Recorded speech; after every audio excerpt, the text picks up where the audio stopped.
समस्त श्रद्धालु भक्तजन को अपने अमृतमय वाणी से भगवान वृंदावन बिहारी लाल की वांग्मय प्रतिमूर्त स्वरूप श्रीमद्भागवत जी कथा को श्रवण करावे, गंगा में आह्लादित करावे। परम पूज्य आदरणीय महाराज श्री हरे नमः।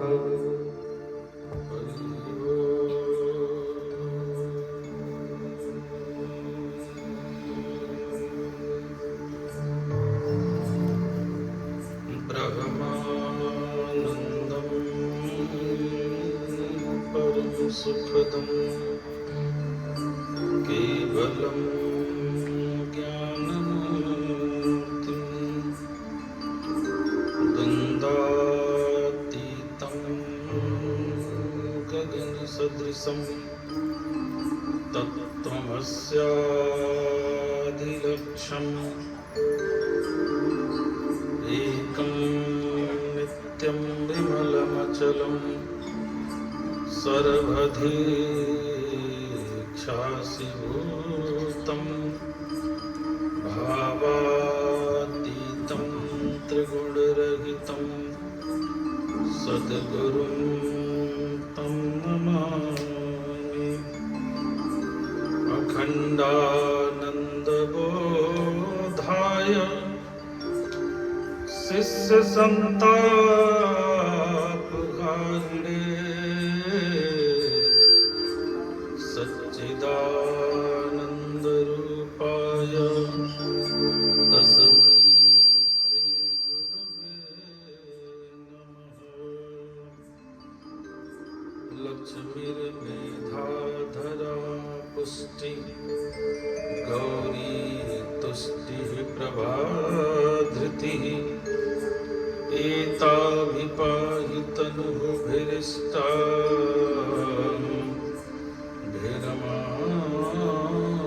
सरस्वती सरस्वत्यै नमो नित्यं भद्रकाले नमो नमः। वेद वेदांत वेदांग विद्यास्थानेभ्यैव च मातस्त्वदीय पदपङ्कज भक्तियुक्ता एतां भजन्ति निखिलान् परानिवाय। ते निर्जरत्वमिहि यान्ति कलेवरेण भो अग्निवायुगगनाविनिर्मतेन। व्यासाय विष्णुरूपाय व्यासरूपाय विष्णवे नमो वै ब्रह्मनिधये वासिष्ठाय नमो नमः। अतुलितबलधामं हेमशैलावदेवं दनुजवन् कृशानं ज्ञानिनामगणन्यं सकलगुणनिधानं वानराणां धीशं रघुपतिप्रियभक्तं वातजातं नमामि।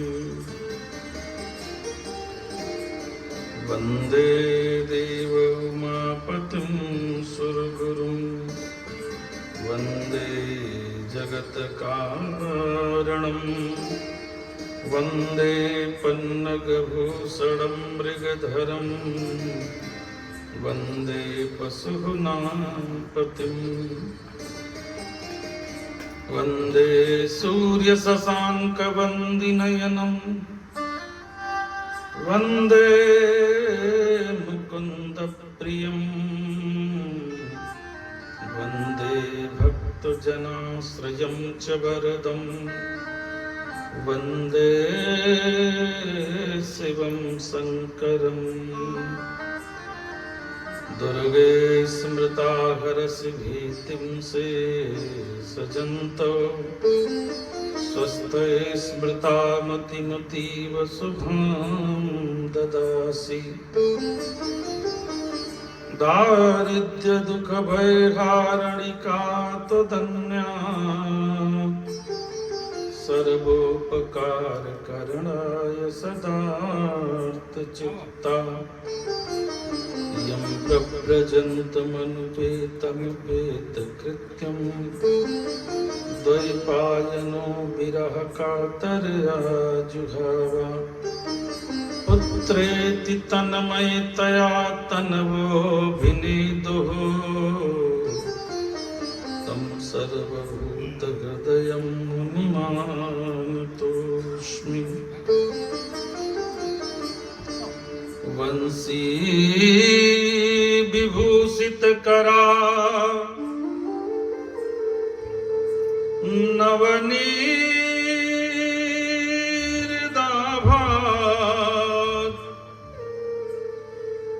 पीताम्बरा तरुणबिम्बफलाधरुष्ठा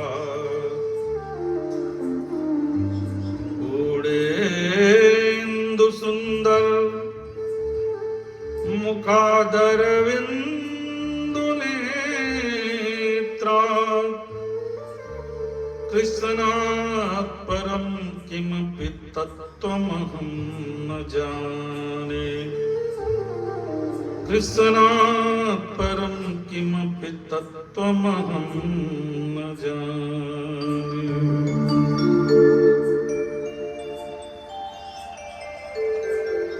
अखिल कोट ब्रह्मांड के नायक अजन्मा अव्यक्त निर्व्यक्त निराहार निराकार सर्वशक्तिमान पावन श्री सच्चिदानंद आनंद घन अनंत संत बलवंत पवन सुत हनुमंत लाल जी महाराज प्रलयंकर शंकर शशांक शेखर आस्तु सोडर दानी भूत भवन बाबा भोलेनाथ आदि सत्य की अधिष्ठात्री जगत जननी जगदम्बिका माँ दुर्गा माँ काली माँ सरस्वती माँ लक्ष्मी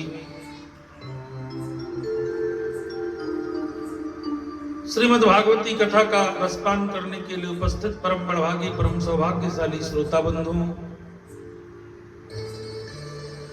सीता सावित्री गीता गायत्री के पद चिन्हों का अनुसरण एवं अनुकरण कर भगवान की पावन कथा में अपनी उपस्थिति दे रही हमारी माताएं बहनें, महाराज परीक्षित के पद चिन्हों का अनुसरण एवं अनुकरण कर अपने पिता पितामह को सदगति प्राप्त कराने के लिए पूर्ण रूप से समर्पित परमादरणीय परम सम्माननीय मुख्य यजमान के रूप में प्रतिष्ठित श्री चंद्रभान पाठक जी, उनका पूरा परिवार, मंच के बाएं हाथ संगीत के सुरों से हृदय की वीणा को झंकृत कर देने वाले संगीत के परम वैभवशाली आचार्यगण, दाहिने हाथ वैदिक विधा के विधिज्ञ मंत्रों के दृष्टा इस यज्ञ के प्रमुख ऋत्विजगण,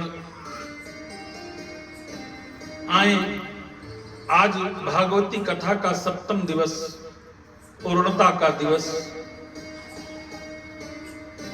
बड़ी दिव्यतम कथाएं श्रीमद् भागवत कथा का महात्मा, सुदामा जी का चरित्र, परीक्षित मोक्ष, ये सारी कथाएं अभी आप लोगों के मध्य में इस मंच के माध्यम से रखा जाएगा। उससे पूर्व अपने मन वाणी अंतःकरण की पवित्रता एवं शुचिता बरकरार रखने के लिए आइए संकीर्तन रूपी 2 पुष्प भगवान श्री वृंदावन बिहारी लाल के कमलवत चरणों में समर्पित करते हैं। फिर उनकी कृपा और उनका आदेश लेकर के जैसे उनकी कृपा होगी इस मंच के माध्यम से आप लोगों को कथा श्रवण कराया जाएगा।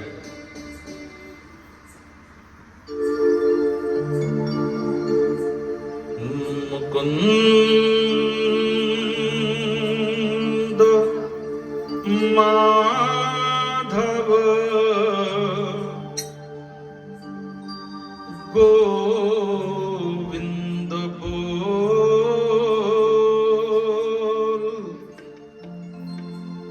केशव माधव हरि हरि बोल।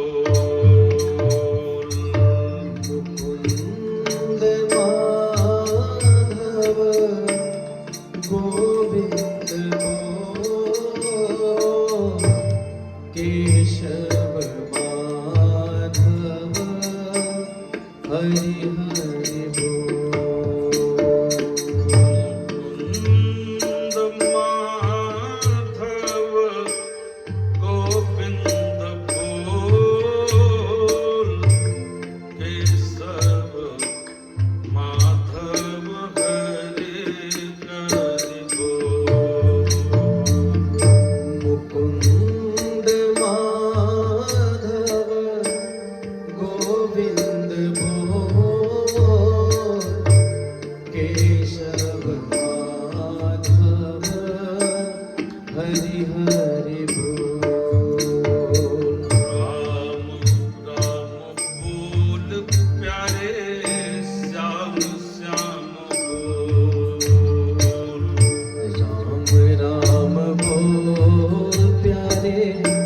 श्याम श्याम बोल। राधा राधा बोल प्यारे कृष्ण कृष्ण बोल। राधा राधा बोल प्यारे कृष्ण कृष्ण बोल। मुकुंद माधव गोविंद बोल। केशव माधव हरे हरे बोल। मुकुंद माधव गोविंद बोल। केशव माधव हरि हरि बोल। राम राम बोल प्यारे श्याम श्याम बोल। राम राम बोल प्यारे श्याम श्याम बोल। राधा राधा बोल प्यारे कृष्ण कृष्ण बोल। राधा राधा बोल प्यारे कृष्ण कृष्ण बोल। मुकुंद माधव गोविंद बोल। केशव माधव हरि हरि बोल। मुकुंद माधव गोविंद बोल। केशव माधव हरि हरि बोल। मुकुंद माधव गोविंद बोल। केशव माधव हरि हरि बोल। राम राम बोल प्यारे श्याम श्याम बोल। राधा राधा बोल प्यारे कृष्ण कृष्ण बोल। मुकुंद माधव गोविंद बोल। केशव माधव हरि हरि बोल। मुकुंद माधव गोविंद बोल। केशव माधव केशव माधव केशव माधव हरि हरि बोल। एकदा तु सभा मध्ये आस्थितो मुनिभिव्रतः। श्री सुखदेव जी स्वामी महाराज परीक्षित को कथा श्रवण करा रहे हैं। कल की कथा में आपने श्रवण किया, भगवान का विवाह हुआ। भगवान के पौत्र अनिरुद्ध का विवाह बाणासुर की पुत्री के साथ हुआ। पश्चात भगवान आकर के द्वारिकापुरी में अपनी रानियों के साथ बैठ करके हास परिहास कर रहे हैं।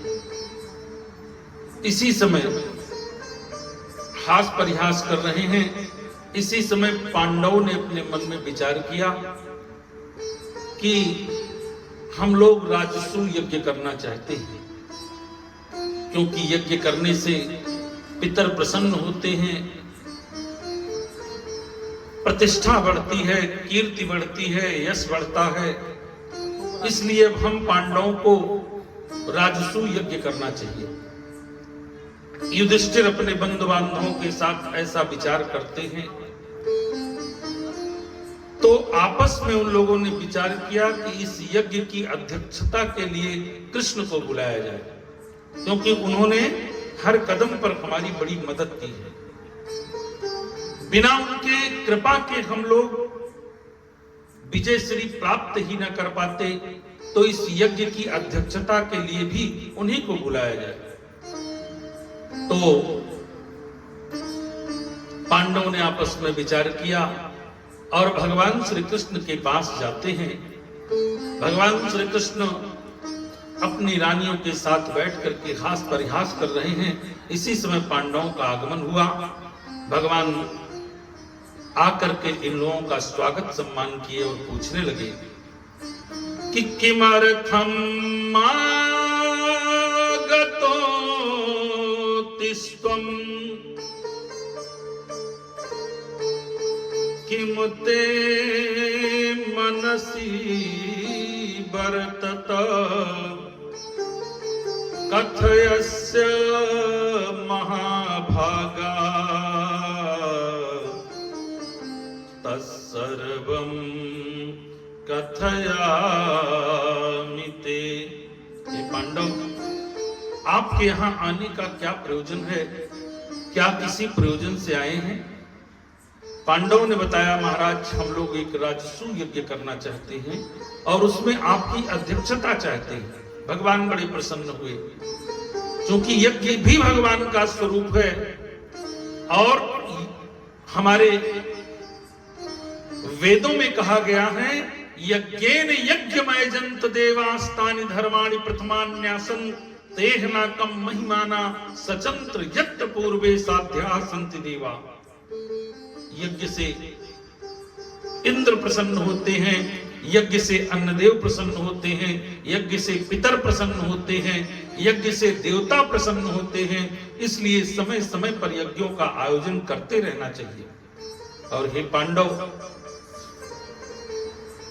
मैं तो बड़ी प्रसन्नता पूर्वक आपके उस यज्ञ में चलूंगा। रही बात अध्यक्षता करने की, तो वो तो मेरी प्रकृति है। गीता के 10वें स्कंद में भगवान ने स्वयं अपने श्रीमुख से कहा है कि मया अध्यक्षेन प्रकृति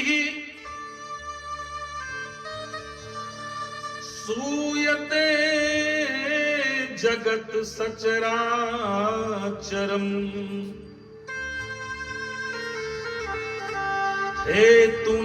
हेतुनानेन कौन्तेय जगत विपरिवर्तते। मया अध्यक्षेन प्रकृति, मेरी जो प्रकृति है वो अध्यक्षता करने की ही है। मेरी ही अध्यक्षता में प्रकृति इस संपूर्ण सृष्टि का पालन करती है, तो मैं तो अध्यक्षता करता ही हूं। और रही बात आप लोगों के यज्ञ की, तो मैं प्रसन्नता पूर्वक चल करके उस यज्ञ में शामिल होकर के आप लोगों की अध्यक्षता करूंगा। भगवान श्री कृष्ण पांडवों के साथ चल पड़े। आए, यज्ञ के विषय में चर्चा हुई। जब चर्चा हुई तो पता चला अभी जरासंध अभिजित रह गया है, और जब तक जरासंध पर विजय न प्राप्त कर लिया जाए तब तक ये यज्ञ नहीं हो सकती। भगवान श्री कृष्ण ने योजना बनाई। कृष्ण के साथ अर्जुन और अर्जुन के साथ भीम, ये 3 लोग मिलकर के जरासंध के यहां जाते हैं। जरासंध ने तीनों लोगों को देखा, उठ करके स्वागत किया। अतिथि देवो भव के अनुसार तीनों लोगों की स्वागत सत्कार करने के पश्चात पूछने लगा कि आप लोग यहाँ क्यों आए हैं? आपके आने का क्या प्रयोजन है? श्री सुखदेव जी स्वामी महाराज परीक्षित को बता रहे हैं कि जब जरासंध ने पूछा तो भगवान श्री कृष्ण आगे आकर के कहने लगे कि ये पांडव राजसूय यज्ञ करना चाहते हैं जिसमें आप अभिजित रह गए हैं, तो हम लोग आपसे युद्ध करने के लिए आए हैं। जरासंध कहने लगा कि देखो, तुम तो युद्ध के मैदान को छोड़कर भाग जाने वाले हो, इसलिए हम तुमसे युद्ध नहीं कर सकते। रही बात भीम की, तो ये धोखे से वार करने वाले हैं, इसलिए इनसे भी मैं युद्ध नहीं कर सकता। कहने लगा कि अर्जुन धोखे से वार करने वाले व्यक्ति हैं, आप युद्ध के मैदान को छोड़ करके भाग जाने वाले हैं, तो मैं अगर युद्ध किसी से कर सकता हूं तो केवल भीम से कर सकता हूं। भीम को भगवान ने इशारा किया। 28 दिनों तक लगातार युद्ध चलता रहा, ना तो भीम पराजित हुए और ना ही जरासंध पराजित हुआ। तो 28वें दिन भगवान ने एक तृण उठाया और तृण को फाड़ करके अलग अलग दिशा में फेंक करके भीम को इशारा किया। तो भीम ने अपनी गदा से प्रहार किया, जरासंध गिर जाता है और जरासंध के एक पैर पर अपना पैर रख करके भीम ने उसका पूरा शरीर आधा आधा फाड़ करके अलग अलग दिशाओं में फेंका, तब जाकर के जरासंध का प्राणांत हुआ। श्री सुखदेव जी स्वामी महाराज परीक्षित को कथा बता रहे हैं। परीक्षित जी ने कहा, महाराज यह रहस्य क्या है कि भगवान के इशारा करने पे जब भीम ने उसको अलग अलग दिशाओं में फाड़ करके फेंका, तब वो कहीं जाकर के जरासंध को पराजित कर पाया, इसका रहस्य क्या है? श्री सुखदेव जी स्वामी महाराज परीक्षित से बताने लगे कि परीक्षित, भीम इसलिए भगवान के इशारा करने पर उसको फाड़ फाड़ के फेंके क्योंकि जरासंध कृपा पात्र था, आशीर्वाद प्राप्त था। कथा बताते हैं कि मगध राज्य में, जो कि अब बिहार प्रांत में है, वहां एक राजा हुए महाराज बृहद्रथ। और महाराज बृहद्रथ पिता पितामह के चरणों में प्यार करने वाले, गो ब्राह्मण पालक, गायत्री का जप करने वाले, सूर्य को अर्घ देने वाले, उस कामधेनु गायत्री का जप किया करते थे, जिसके बारे में कहा जाता है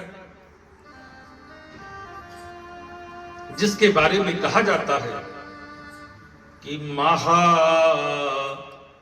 मंत्र जितने जग माही, महामंत्र जितने जग माही, महामंत्र जितने जग माही, महामंत्र जितने जग माही, महामंत्र जितने जग माही,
जीते फल पावे सो सो फल वांछित फल पावे सो सो ऐसे महाराज बृहद्रथ जो पिता पितामह के चरणों में प्यार करने वाले, गो ब्राह्मण पालक, नित्य प्रति गायत्री मंत्र का, महामंत्र का जप करने वाले,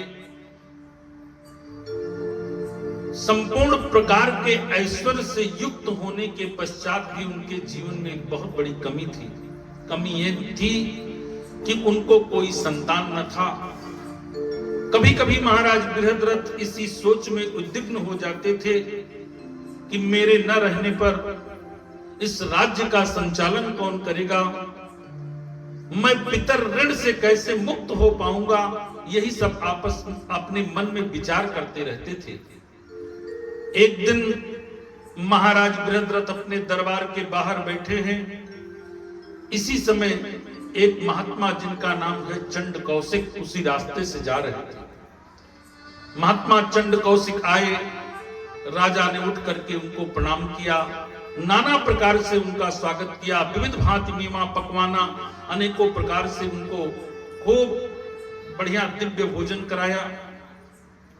और जब चलने लगे तो राजा ने उनको हीरा, सोना, पन्ना, मरकत मणि, गौओं का दान किया और चलते समय कहने लगे कि मागहूं भूमि धेनु धन कोसा, मागहूं भूमि धेनु धन कोसा, मागहूं भूमि धेनु धन कोसा, मागहूं भूमि धेनु धन कोसा, मागहूं भूमि धेनु धन कोसा, सर्वस देऊं आज सहरोसा, सर्वस देहु आज सहरोसा, सर्वस देहु आज सहरोसा। चलते समय महाराज बृहद्रथ ने महात्मा चंड कौशिक से कहा, प्रभु आप जो कुछ भी मांगना चाहते हो, हीरा, सोना, पन्ना, मरकत मणि, नीलम, जवाहरात, पोखराज, मैं आपको देने के लिए तैयार हूं। संत जी बड़े प्रसन्न हुए। उन्होंने मांगा और लिया तो कुछ नहीं, लेकिन कहने लगे, राजन तुम्हारी सेवा से, तुम्हारे भाव से मैं इतना प्रसन्न हूं कि यदि तुम्हारे जीवन में कोई कमी हो तो तुम जो चाहो मांग सकते हो। महाराज बृहद्रथ ने कहा, प्रभु मेरे पास धन ऐश्वर्य सब कुछ तो है, परंतु कोई संतान नहीं है। यही एक कामना है कि यदि आपकी कृपा से मुझको संतान मिल जाता। तो महात्मा चंड कौशिक ने महाराज बृहद्रथ को एक सेब का फल दिया। सेब का फल दिए, कहने लगे, ले जाओ इसको अपनी रानी को खिला देना, निश्चित रूप से तुझे संतान की प्राप्ति होगी। महाराज बृहद्रथ की दो पत्नियां थीं। उन्होंने बड़ी रानी को बुलाया और सेब का फल दे दिया। कहने लगे, ले जाओ, ये एक संत का आशीर्वाद है, इसको खा लेना। दोनों रानियों में आपस में बड़ा स्नेह था, बड़ी रानी और छोटी रानी में। बड़ी रानी ने छोटी रानी को बुलाया और उस सेब के फल को दे दिया। कहने लगी कि इसको लाओ, हम दोनों लोग ग्रहण करेंगे। बड़ी रानी ने छोटी रानी को दिया और छोटी रानी ने एक चाकू उठा करके उस सेब के फल को आधा आधा काट दिया। आधा स्वयं ले ली, आधा बड़ी रानी को दे दी। दोनों लोगों ने सेब के फल को खाया। दोनों लोग गर्भस्थ हुई और समय आने पर दोनों लोगों के गर्भ से आधे आधे संतान की उत्पत्ति हुई। और जब आधे आधे संतान की उत्पत्ति हुई तो राजा ने अपशगुन के डर से, अपयश के डर से उन दोनों आधे आधे संतानों को ले जाकर के जंगल में छोड़ दिया। छोड़ करके चले आए। एक दिन आकाश मार्ग से जरा नाम की एक राक्षसनी जा रही थी। जंगल में उसने जब आधे आधे पुत्रों को देखा तो नीचे उतर करके आई और दोनों को जोड़ करके आपस में तंत्र मंत्र के प्रयोग से दोनों को जोड़ करके एक कर दिया। और जब एक कर दिया तो वो बालक हंसने लगा। यह समाचार जब राज्य में पहुंचा तो महाराज बृहद्रथ दौड़ते हुए आए। देखे कि वो बालक जो आधा आधा बालक था वो एक बालक हो गया है। बड़े प्रसन्न हुए और जरा से कहने लगे कि आपकी कृपा से मुझे ये संतान पूर्ण रूप से प्राप्त हुआ है। आपने असंभव को संभव कर दिया। आप जो भी चाहें, जो भी मांगना चाहें मुझसे मांग सकती हैं। जरा ने कहा, राजन मेरे पास किस चीज की कमी है जो मैं आपसे मांगूंगी? मुझे कुछ चाहिए नहीं। लेकिन महाराज बृहद्रथ इतने प्रसन्न थे कि जरा के श्री चरणों पर गिर करके बार बार निवेदन करने लगे। जब बार बार निवेदन करने लगे तो जरा ने कहा, जाओ अगर मुझको कुछ देना चाहते हो तो तुम अपने इसी पुत्र का नाम जरासंध रख देना, यही मैं चाहती हूं। जरासंध रख दिया महाराज बृहद्रथ ने। चलते समय जरा ने आशीर्वाद दिया कि जाओ जरासंध, मैं तुझे आशीर्वाद देता हूं कि तुझे देती हूं कि तुझको किसी अस्त्र और शस्त्र के द्वारा कोई तब तक नहीं मार सकता जब तक कि तुमको आधा आधा फाड़ करके अलग अलग दिशाओं में न फेंका जाए। जरा ने आशीर्वाद दे दिया। श्री सुखदेव जी स्वामी महाराज परीक्षित को बताने लगे कि हे परीक्षित, इसी कारण से, यही वो कारण है कि नाना प्रयास करने पर भी भीम जरासंध को पराजित न कर पाते और यह रहस्य भगवान श्री कृष्ण जानते थे। इसलिए उन्होंने भीम को तृण फाड़ करके इशारा किया और तब कहीं जाकर के जरासंध का प्राणांत कर पाए। तो जरासंध का जैसे ही भीम ने प्राणांत किया, शिशुपाल भगवान श्री कृष्ण को अपशब्द कहते हुए बाहर आया। अर्जुन ने तुरंत गांडी उठाया कि मैं उसका प्राणांत कर दूं, लेकिन भगवान ने रोका, रुक जाओ, इसकी मां को मैंने वादा किया है कि इसकी 99 गलतियों को मैं माफ करूंगा और जैसे ही 100वीं गलती करेगा इसका प्राणांत कर दूंगा। और इधर शिशुपाल अपशब्द बोलता जा रहा है। जैसे 99 बार उसकी गलतियां पूर्ण हुई, भगवान ने कहा, रुक जाओ, सभी दुर्वचन हो गए,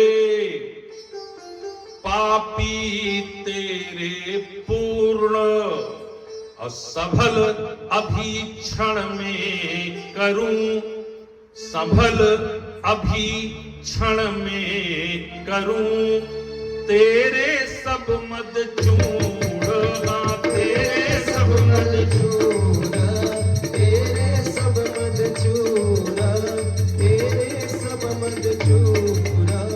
और भगवान ने तुरंत अपना चक्र छोड़ा, जाकर के शिशुपाल का सर काट करके उसका प्राणांत कर दिया। और शिशुपाल के वध के पश्चात सारे असुर निराश हो गए। उनको लग गया कि कृष्ण को पराजित करना आसान नहीं। और इधर पांडवों ने दिव्यतम तरीके से राजसूय यज्ञ को पूर्ण किया। राजसूय यज्ञ को पूर्ण करने के पश्चात पांडव भगवान श्री कृष्ण को लेकर के मैदानों के द्वारा रचित एक गुफा है, उसी गुफा में आकर के यज्ञ के सफलता का आनंदादि मनाते हैं। और जब पांडवों के साथ बैठ करके भगवान श्री कृष्ण आनंदादि मना रहे हैं तो दुर्योधन यज्ञ की सफलता देख करके उसके अंदर ईर्ष्या की भावना आ जाती है। ईर्ष्या की भावना आ गई कि कैसे पांडवों ने इतना बड़ा यज्ञ संपन्न कर लिया। सोचता है कि मैं भी चलता हूं, देखता हूं कैसे ये लोग उत्सव मना रहे हैं। तो मैं दानों के द्वारा रचित उस गुफा में पांडव बैठ करके भगवान श्री कृष्ण के साथ हास परिहास कर रहे हैं, यज्ञ का आनंद मना रहे हैं।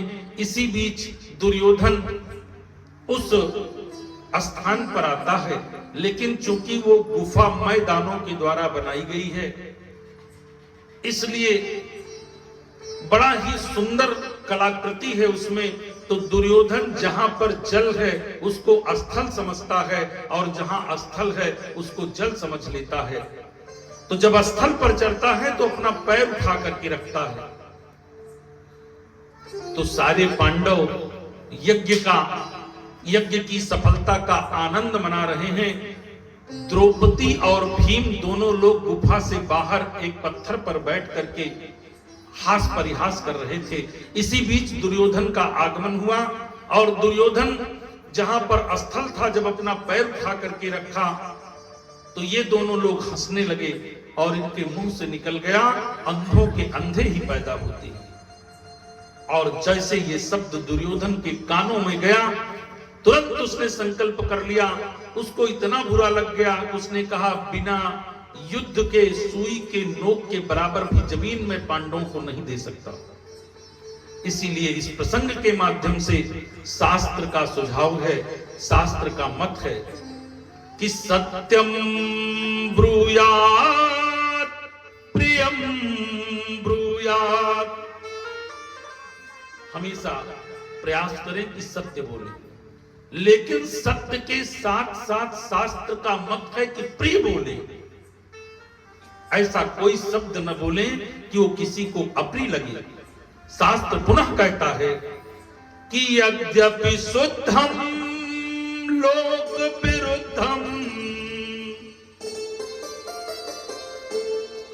यद्यपि शुद्धम लोक विरुद्धम ना कर्तव्यम ना कर्तव्यम।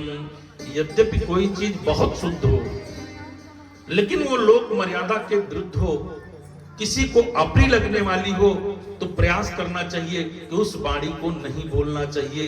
शास्त्र कहता है कि ऐसी वाणी बोलिए मन का आपा खोए, औरन को शीतल करे आपहु शीतल होए। वाणी का हमेशा ऐसा प्रयोग करिए कि स्वयं को आनंद दे और सुनने वाले को भी आनंद दे। क्योंकि शरीर पर यदि कोई चोट आपके लगी है, यदि आप किसी रोग से पीड़ित हैं, तो आप दवाओं के द्वारा स्वयं को स्वस्थ कर सकते हैं। लेकिन यदि आपने वाणी के द्वारा किसी को अस्वस्थ कर दिया, वाणी के द्वारा आपने किसी को क्षति पहुंचा दिया, वाणी के द्वारा आपने किसी को कष्ट पहुंचा दिया, तो ऐसे लोग जीवन पर्यंत उस पीड़ा से आहत होकर के, उस पीड़ा से पीड़ित होकर के और हमेशा बदले की भावना मन में रखते हैं। इसलिए शास्त्र कहता है कि वाणी का स्वर संवार लो, बस हो गया भजन। वाणी का स्वर संवार लो, बस हो गया भजन।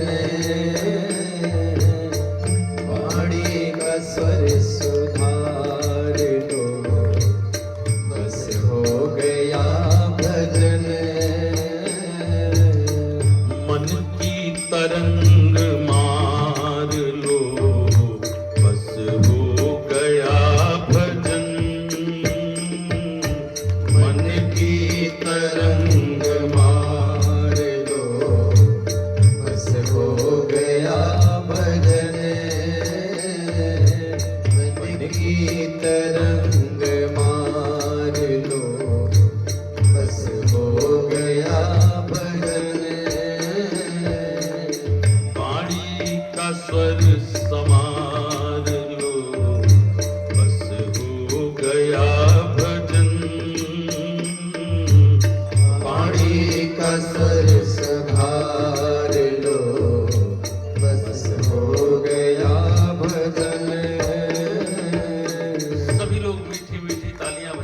भजन को दोहराएं। भजन के प्रत्येक पंक्तियों में अध्यात्म भरा पड़ा है। यदि केवल इसी भजन को आत्मसात कर लिया जाए, अपने हृदय में उतार लिया जाए, तो जीवन की तमाम पाप ताप संताप स्वयं नष्ट हो जाएंगे। कवि कहता है